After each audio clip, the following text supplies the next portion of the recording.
Jumpa lagi dengan saya Yedi Indra di Seruput Kopi Cantik dengan renungan yang berjudul Howard Tucker, ketika waktu menyerah, seni tetap hidup sepenuhnya. Ada sebuah kebohongan halus yang sering kita telan tanpa sadar, bahwa usia menentukan batas hidup kita. Setelah titik tertentu, kita harus melambat, mengalah, lalu menepi. Tapi kisah Howard Tucker diam-diam mematahkan asumsi itu.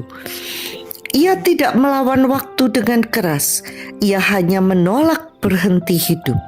Lahir tahun 1922 di Cleveland, ia melewati Perang Dunia, perkembangan ilmu kedokteran, hingga sampai ke era digital. Banyak orang seusianya sudah lama pensiun, menikmati masa tenang. Tetapi bagi Tucker, hidup tidak pernah berhenti di satu titik. Ia tetap bertanya, tetap belajar, tetap mengajar. Pada usia 98 tahun, Guinness World Record mencatatnya sebagai dokter praktik tertua di dunia. Bukan karena ia mengejar rekor, tetapi karena ia tidak berhenti berjalan. Ini yang menarik. Banyak orang ingin umur panjang, tapi Tucker tidak mengejar panjang umur. Ia mengejar hidup yang penuh, dan itu membuat hidupnya panjang dengan sendirinya. Ia pernah berkata, "Retirement is the enemy of longevity."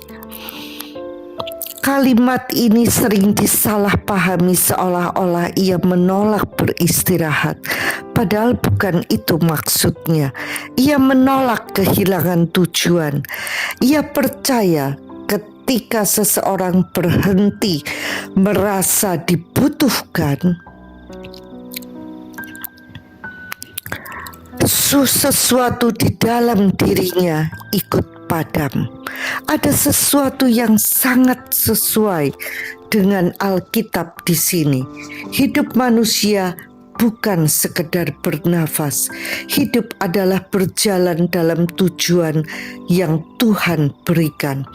Selama tujuan itu masih ada, hidup kita tetap bernilai. Di usia 67 tahun, ketika orang lain sudah menutup buku, Tucker justru membuka lembaran baru. Ia masuk sekolah hukum, belajar, ujian, dan lulus sebagai pengacara. Bukan untuk karier baru, hanya karena ia masih ingin belajar. Itu bukan sekedar kecerdasan, itu sikap hati. Rasa ingin tahu adalah tanda bahwa seseorang masih hidup di dalam. Lalu lihat kesehariannya. Tidak ada rahasia mistis. Ia berjalan di treadmill, berkebun, makan dengan wajar, tidak merokok, dan tetap aktif secara sosial. Sederhana tapi konsisten. Ketika rumah sakit tempatnya bekerja tutup, ia tidak berkata, "Ya sudah, ini waktunya berhenti." Ia tetap mengajar di universitas, berbicara kepada generasi yang bahkan belum lahir ketika ia pertama kali memakai jas dokter. Ada satu pelajaran lembut dari hidupnya. Penuaan bukan tentang waktu yang lewat.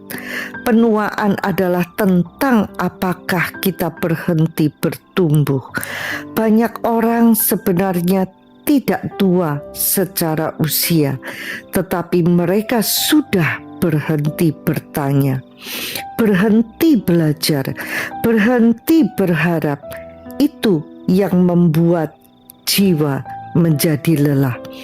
Sebaliknya, orang yang tetap ingin tahu, tetap mau bertumbuh, tetap terbuka, akan tetap segar di dalam.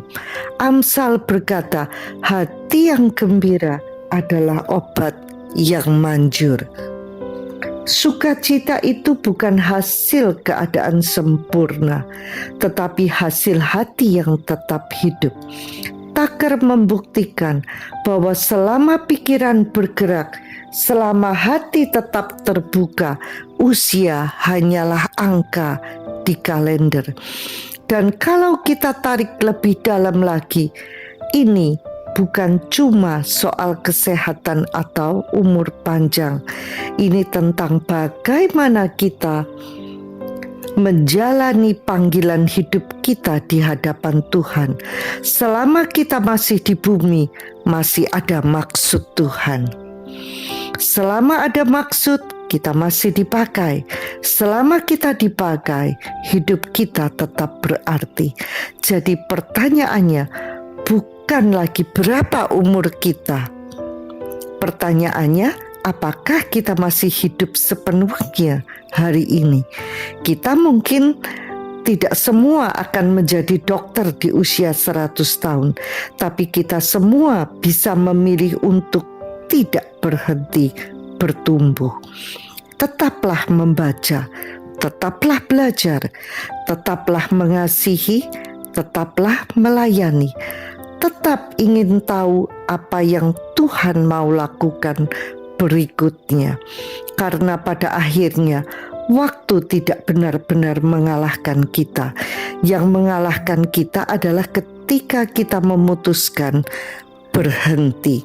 Selama kita masih bernafas, artinya tugas kita belum selesai. Dan selama kita masih berjalan bersama Tuhan, selalu ada satu pertanyaan indah yang tersisa di depan kita. Apa selanjutnya?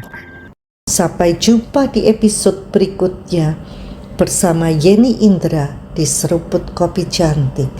Tuhan memberkati.